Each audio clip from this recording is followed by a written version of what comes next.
कहाँ है रे तू माखन चोर, सामने आ। अगर कोई भक्त भगवान को चुनौती दे दे तो क्या भगवान भी हार सकते हैं? बाँह छुड़ाए जात हो निबल जान के मोहे, हृदय से जब जाओगे तब सबल जानूंगा तोहे। उस दिन जंगल में एक शिष्य रो रहा था क्योंकि उसके हाथ से गुरु का भोजन गिर गया था। अरे भैया, क्यों रो रहे हो?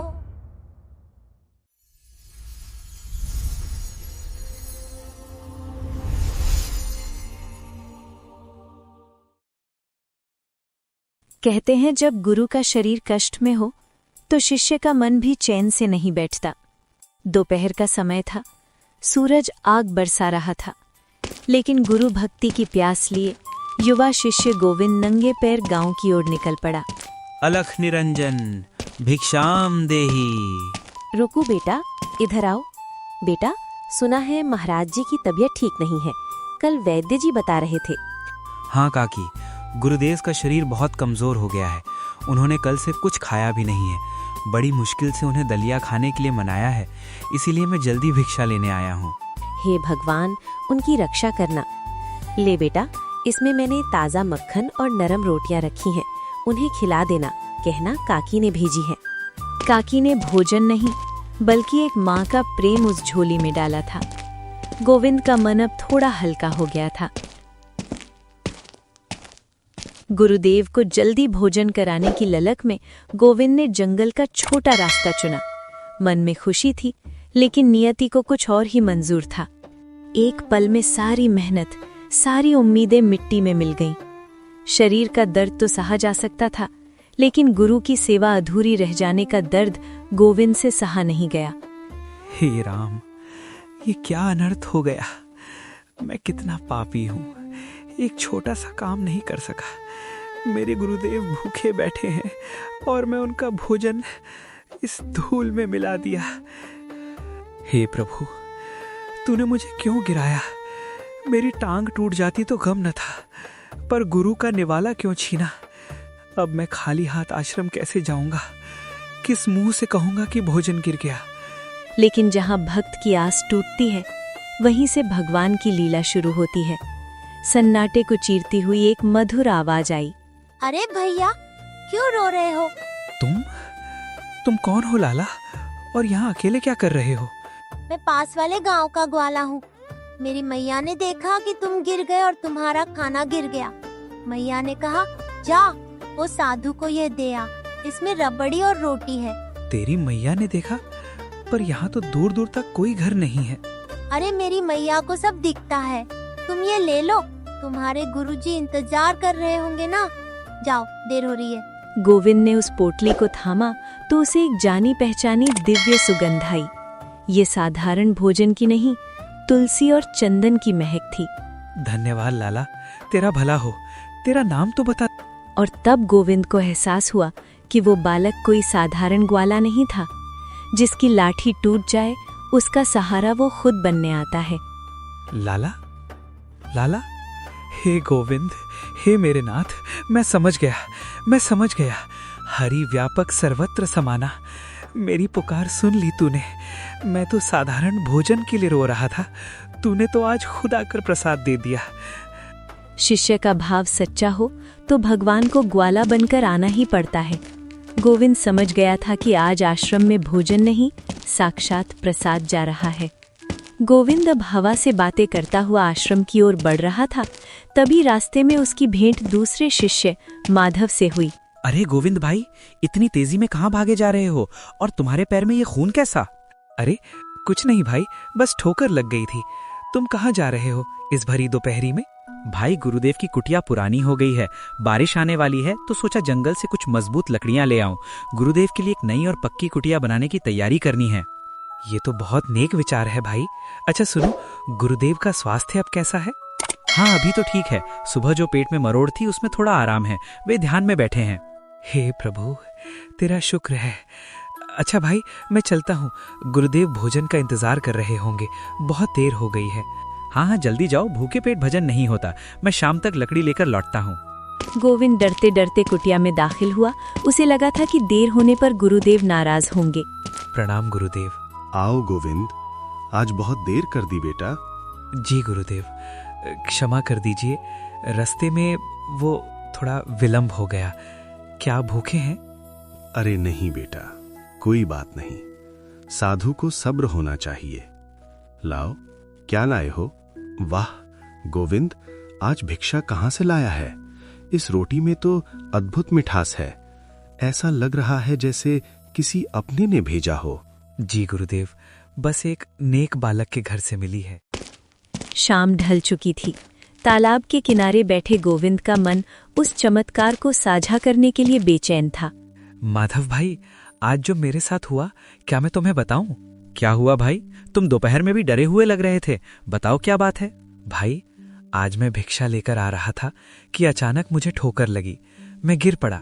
सारा भोजन, दाल, रोटी सब मिट्टी में मिल गया। क्या? तो फिर गुरुदेव को भोजन कैसे खिलाया? वही तो चमत्कार है भाई। मैं वहां बैठकर रो रहा था, खुद को कोस रहा था। तभी जंगल के बीचों बीच, जहां कोई घर नहीं, वहां एक छोटा सा बालक आया। बालक उस घने जंगल में? हाँ भाई, सांवला सलोना रंग, मोर पंख लगा था। उसने अपने हाथों से मुझे ये भोजन दिया और कहा, जाओ, तुम्हारे गुरुजी इंतजार कर रहे हैं। मैं तो दंग रह गया। जब तक मैं उसका नाम पूछता, वो हवा की तरह गायब हो गया। गोविंद, तुम कितने भाग्यशाली हो, वो कोई साधारण बालक नहीं रहा होगा। हाँ भाई, अब मुझे विश्वास हो गया है। दोनों शिष्यों को विश्वास हो गया कि उनका आश्रम अब साधारण आश्रम नहीं रहा। यहाँ परमात्मा की नजर पड़ चुकी है। सत्य है भाई, भगवान अपने बच्चों को कभी दुखी नहीं देख सकते। जब हमारे सारे रास्ते बंद हो जाते हैं, जब हम हार मान लेते हैं, तब वो कोई ना कोई रूप धरकर आ ही जाते हैं। सही कहा भाई, वो हर पल हमारे साथ हैं। हम ही अज्ञानी हैं जो उन्हें देख नहीं पाते। सूरदास जी की ख्याति दूर दूर तक फैल रही थी, लेकिन जहाँ भक्ति होती है, वहाँ परीक्षा लेने अहंकार भी आ ही जाता है। गांव का घमंडी जमींदार ठाकुर विक्रम सिंह संतों की शक्ति को ललकारने आश्रम आ पहुंचा। राम राम जी की ठाकुर साहब, घोड़ों को बाहर बांधिए, ये आश्रम है। हटो, हम यहाँ तुम्हारे गुरु के दर्शन करने नहीं, उनकी पोल खोलने आए हैं। सुना है गांव वाले उसे भगवान मानते हैं। हम भी तो देखें उसमें ऐसी क्या करामात है। ओ बाबा, लोग कहते हैं तुम्हें सब दिखता है, जरा बताओ तो आज मैं क्या लेकर आया हूँ। ठाकुर साहब, जबान संभालिए, ये संतों का अपमान है। शांत रहो बच्चों, अतिथि है, इसका सत्कार करो। सत्कार बाद में, पहले चमत्कार दिखाओ। बताओ मेरी मुट्ठी में क्या है। अगर बता दिया तो मान जाऊंगा, नहीं तो आज ही इस आश्रम को खाली करवा दूंगा।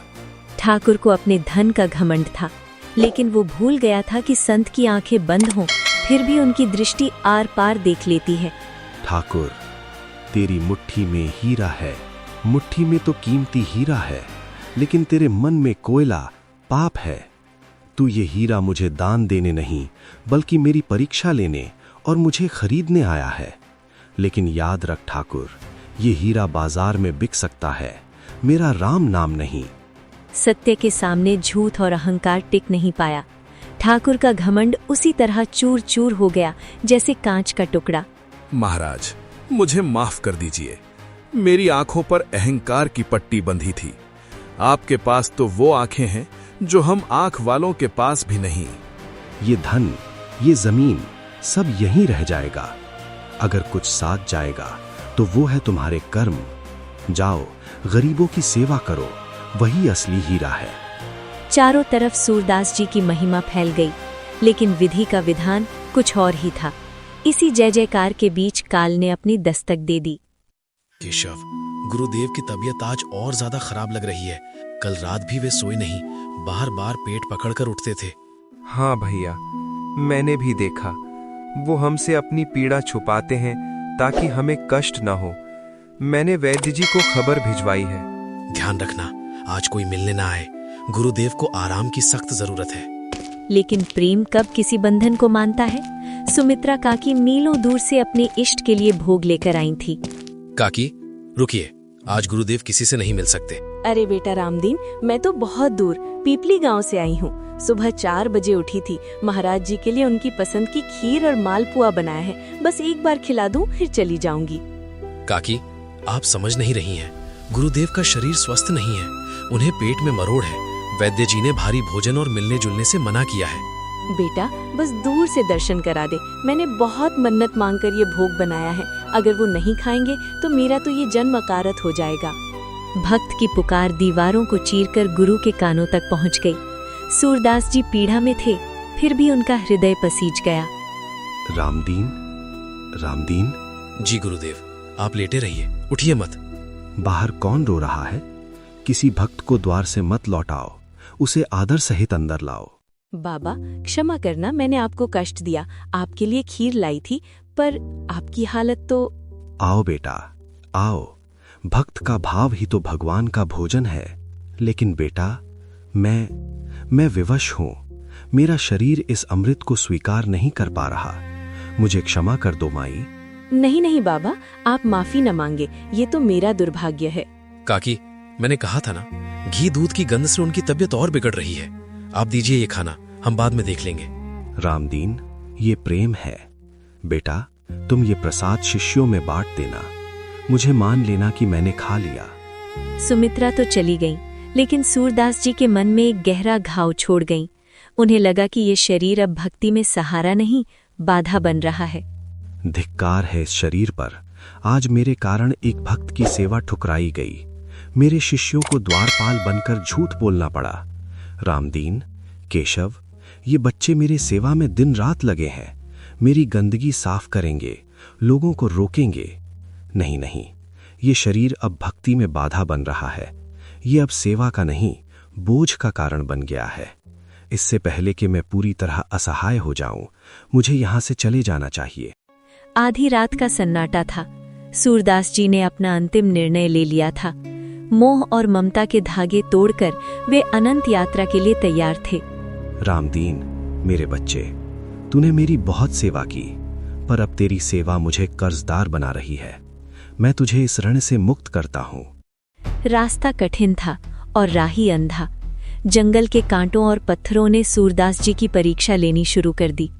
बस थोड़ा और सूरदास, बस थोड़ा और। अगर यहां रुक गया तो कोई ना कोई ढूंढ लेगा। मुझे उनसे दूर जाना है, बहुत दूर।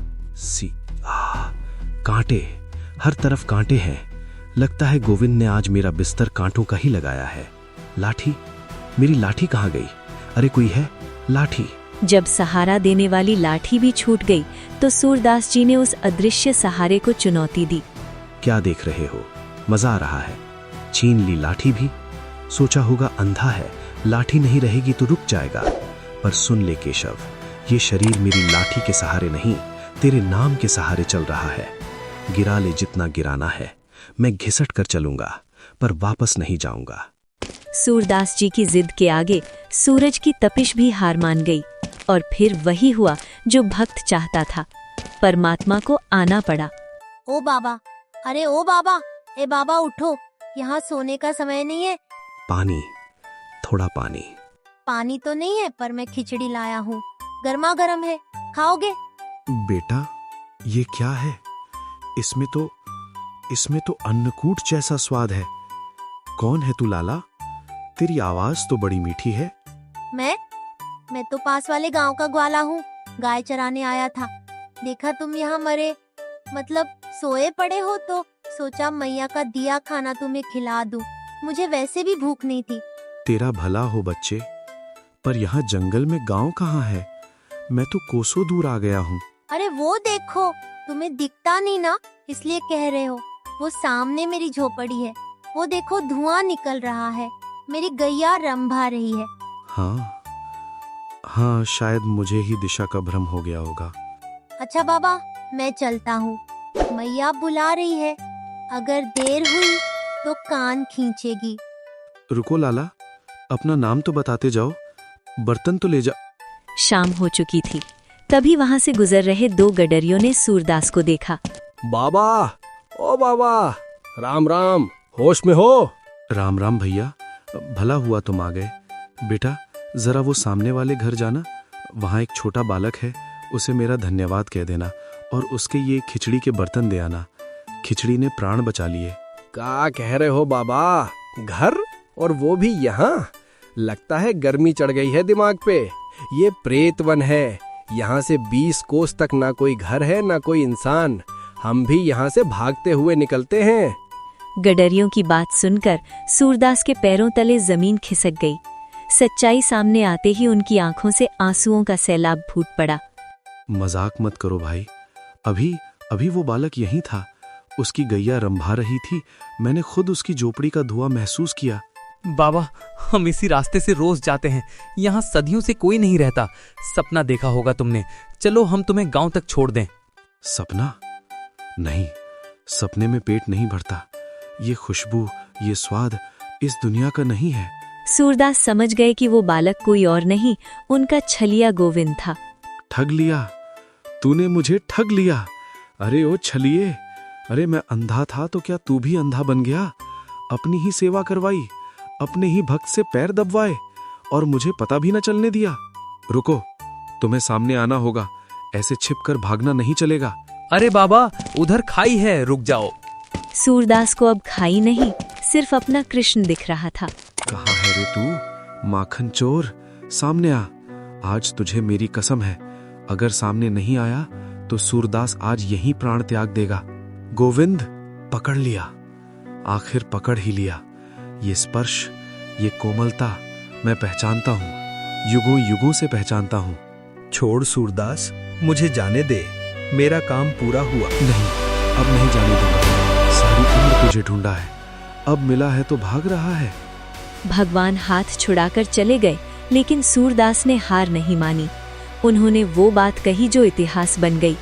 हाथ छुड़ाकर तो चले गए प्रभु, क्योंकि मेरा शरीर बूढ़ा और निर्बल था, लेकिन एक चुनौती देता हूँ। बाह छुड़ाए जात हो, निबल जान के मोहे, हृदय से जब जाओगे तब सबल जानूंगा तोहे।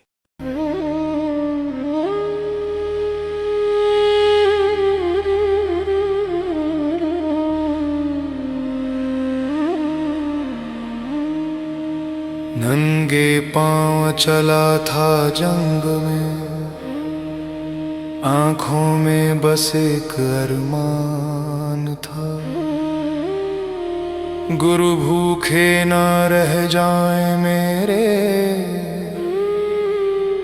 बस यही उसका भगवान था। रोटियां गिर गई धूल में,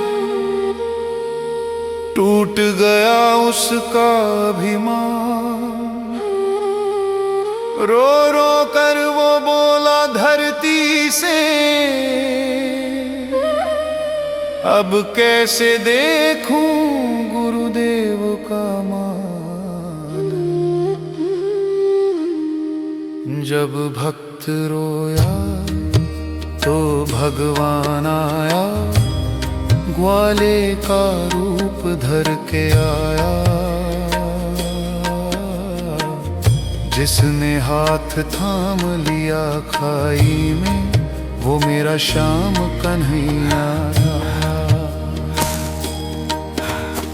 कांटे चुभे लाठी छोटी, रास्ता भी दुश्मन बन बैठा, अंधियारे में एक अंधे ने बस नाम तेरा ही था रट बैठा। कहने लगा ऐ मेरे मोहन, आज तो सामने आ जाना, छीन ली बाह पर दिल न छुड़ा पाए, इतना आसान नहीं मुझे भुलाना। जब भक्त रोया तो भगवान आया, नीला हाथ बढ़ा के आया, जिसे दुनिया ने ठुकराया था, उसे सीने से लगा के आया।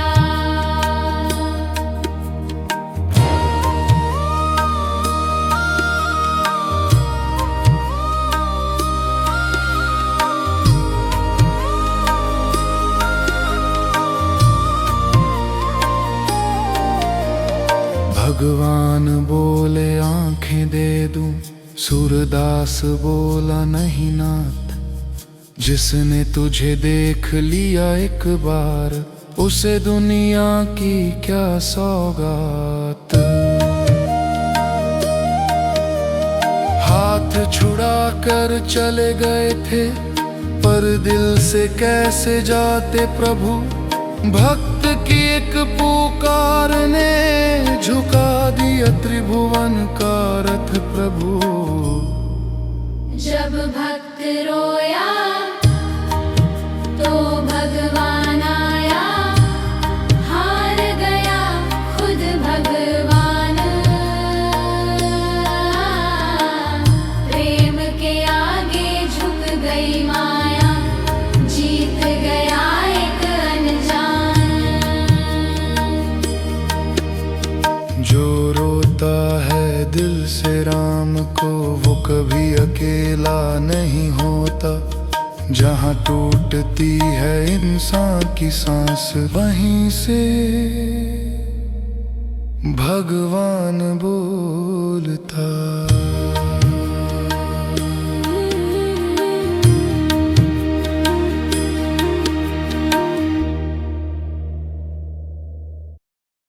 भक्त की इस चुनौती ने भगवान को भी हार मानने पर मजबूर कर दिया। ब्रह्मांड का नायक अपने भक्त के प्रेम के आगे झुक गया। जीत गए सूरदास, मैं हार गया। तुम्हारे प्रेम की जिद के आगे त्रिभुवन के स्वामी को भी झुकना पड़ा। मेरी बांह तो छूट गई, पर तुम्हारे हृदय के बंधन को मैं नहीं तोड़ सका। मांगो सूरदास, आज तुम जो मांगोगे मैं वो दूंगा। क्या तुम्हें तुम्हारी आंखें वापस चाहिए ताकि तुम देख सको? नहीं प्रभु, अब नहीं चाहिए। क्यों? जिन आंखों से मैंने आपके इस अलौकिक रूप का दर्शन कर लिया, अब उन आंखों से मैं इस पाप भरी नश्वर दुनिया को दोबारा नहीं देखना चाहता। मिट्टी को देखने का अब क्या मोह, जब साक्षात पारस मिल गया हो। मुझे दृष्टि नहीं चाहिए केशव, मुझे तो बस अपने इन चरणों में थोड़ी सी जगह दे दो, जहां से मुझे कोई कभी ना हटा सके। और इस तरह उस दिन जंगल में भक्त और भगवान के बीच की दूरी हमेशा के लिए मिट गई। सूरदास जी ने साबित कर दिया कि भगवान को देखने के लिए आंखों की नहीं, तड़प की जरूरत होती है। पुण्यात्माओं, इस कथा का सार यही है, परमात्मा पर अटूट विश्वास, भरोसा ठाकुर का और ना किसी का मान। जो कोई सेवे और को, तो ताको है आत्मान। जब भक्त की पुकार सच्ची होती है, तो समर्थ परमात्मा को भी अपना नियम तोड़ कर आना पड़ता है। इसलिए इस मनुष्य जीवन का मूल उद्देश्य केवल रोटी कपड़ा जुटाना नहीं है, बल्कि उस सतलोक को पाना है जहां जाने के बाद आत्मा कभी दुखी नहीं होती। अपने गुरु पर और भगवान के नाम पर ऐसा ही अटूट विश्वास रखें। पुण्य आत्माओं, इस पूरी घटना का सबसे बड़ा निचोड़ है परमात्मा पर अटूट विश्वास। जरा सोचिए, सूरदास जी के पास न खाने को कुछ था, न रास्ता बताने वाला कोई था, फिर भी वे डरे नहीं। क्यों? क्योंकि उनके पास दुनिया की सबसे बड़ी ताकत थी, विश्वास। उन्हें भरोसा था कि मेरा पिता साथ है। भरोसा ठाकुर का और ना किसी का मान। जो कोई सेवे और को, तो ताको है अपमान। यानी भक्त को केवल अपने एक परमात्मा पर भरोसा होना चाहिए। दुनिया तो डराएगी, लोग तो कहेंगे कि लेकिन जिसका रक्षक स्वयं समर्थ परमात्मा हो, उसका बाल भी बांका नहीं हो सकता। हम अक्सर दुख आने पर डगमगा जाते हैं। हम सोचने लगते हैं कि भगवान हमें देख रहा है या नहीं। लेकिन ये कथा प्रमाण है कि जब सूरदास जी खाई में गिरने वाले थे, तो परमात्मा ने अंतर्यामी बनकर उसी पल हाथ थाम लिया। तू हूँ डर मत, मैं हूं तेरे साथ, राखूंगा तोहे ऐसे जैसे जीभ मुख माही। अर्थात जैसे 32 दांतों के बीच जीभ सुरक्षित रहती है, वैसे ही मैं अपने भक्त की रक्षा करता हूं। परमात्मा किसी शरीर, जाति या दिखावे के भूखे नहीं हैं, वे तो केवल भाव के भूखे हैं। कहते हैं, ये तन कांचा कुंभ है, लिया फिरे था साथ, टपका लगा फूटिया, कछु ना आया हाथ। सूरदास जी समझ गए थे कि ये शरीर तो एक कच्चा घड़ा है, जो आज नहीं तो कल टूट जाएगा। इसीलिए जब भगवान ने उन्हें आंखें देने की बात कही, तो उन्होंने मना कर दिया। विचार करें, संसार के लोग जिन आंखों से ये नश्वर दुनिया, कोठियां, कारें और माया देखना चाहते हैं, एक पूर्ण भक्त ने उन आंखों को ठुकरा दिया। क्यों? क्योंकि वे जानते थे कि नैनों की कर कोठरी पुतली पलंग बिछाए, पलकों की चिकडारी के पिए को लिया रिझाए। सूरदास जी ने बाहर की दुनिया बंद करके अपने अंदर बैठे परमात्मा को पा लिया। जब भक्त की पुकार सच्ची होती है तो समर्थ परमात्मा को भी अपना नियम तोड़कर बालक बनकर जंगल में आना पड़ता है। मैं हूं अपने भक्त का, भक्त है मेरो रूप, जो मेरे भक्त से उलझता वो उलझता मुझसे आप। इसलिए इस मनुष्य जीवन का मूल उद्देश्य केवल रोटी कपड़ा जुटाना नहीं है, बल्कि उस सतलोक को पाना है जहां जाने के बाद आत्मा कभी दुखी नहीं होती। अपने गुरु पर और भगवान के नाम पर ऐसा ही अटूट विश्वास रखें। पूर्ण परमात्मा कबीर साहिब जी ने मनुष्य जीवन का मूल उद्देश्य क्या बताया है? ए, बहुत सारा धन कमाना और नाम करना। बी, सतलोक को पाना जहां आत्मा कभी दुखी नहीं होती। सी, केवल परिवार का पालन पोषण करना। डी, समाज में शक्ति प्रदर्शन करना। कृपया अपना सही जवाब हमें कमेंट बॉक्स में भेजें।